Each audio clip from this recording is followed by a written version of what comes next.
Hello everybody, and today we are celebrating International Women's Day. For those that don't know, International Women's Day is a day that we get together and we celebrate the achievements of women throughout the world, whether it's your mothers, your sisters, your daughters, yourself, and this is women in all kinds of fields, whether it's politics or the arts, entertainment, everyday life. Right now, there are literally millions of women struggling with the refugee crisis around the world, so our prayers and hopes go out to them. The way that I'm celebrating International Women's Day is I am participating in the women's strike. I work from home, so it's kind of a little easy for me. Plus, it's not going to have any long-term ramifications because I don't have a job that's hourly or a job that, if I miss a day or two, it's going to affect my family really negatively. However, in solidarity, I am participating in that. However, although I don't agree with all of the quote-unquote feminist agenda right now, like most women, I'm kind of in the middle and stuff, but I do agree that we as women need to get together nationally, regionally, globally, and make a difference. Statistically speaking, when women do better, economically speaking, the world does better because we help our children and our children help our children. I feel that there are several ways that women can get together, whatever their beliefs are.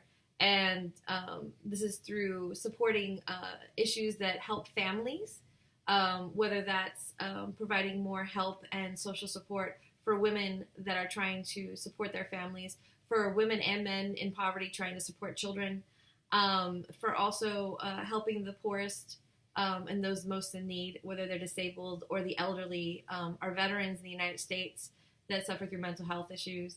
Also through education. I live in a district that the corruption here in Buffalo is so horrendous. It filters through the system, whether it's through education or the foster system or politics. It's disgusting. And there's a deep, deep segregation here. There's a lot of racial tension, a lot of poverty, a lot of white flight. And so because of this, we've had to make choices for our family. For instance, I homeschool because I cannot send my child to one of our Buffalo schools here. And so education is very important. And not everybody has the ability to work from home and homeschool like I do. A lot of people are supporting families by themselves.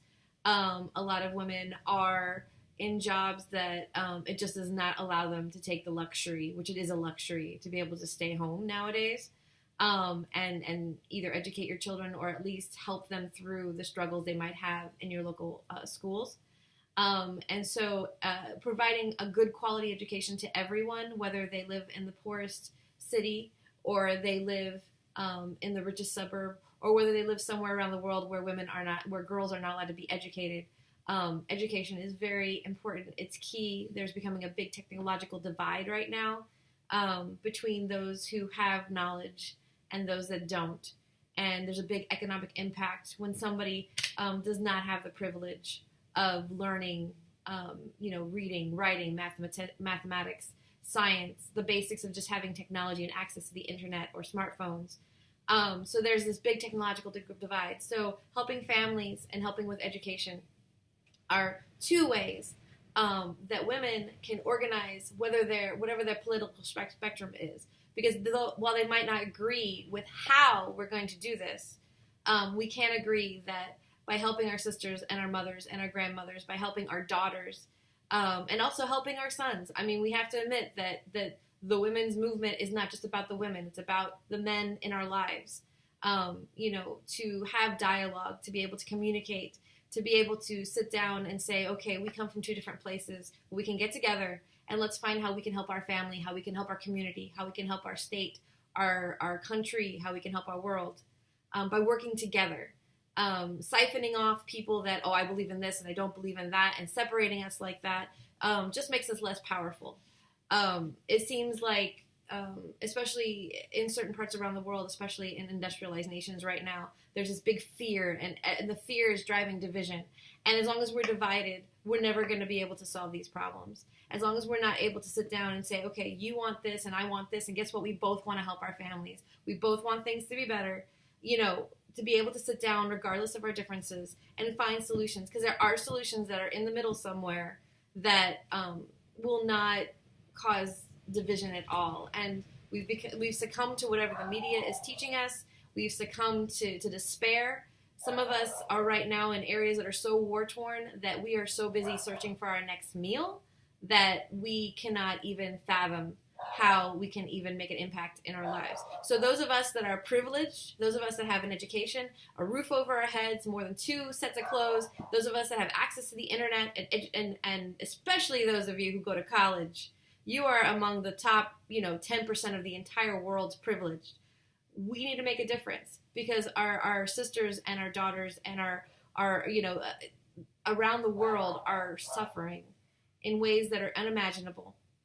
And there are women making great strides in these countries and places, and even in places in the U.S. where it seems like it's absolutely full of despair, and yet they have hope, and this hope is driving them on.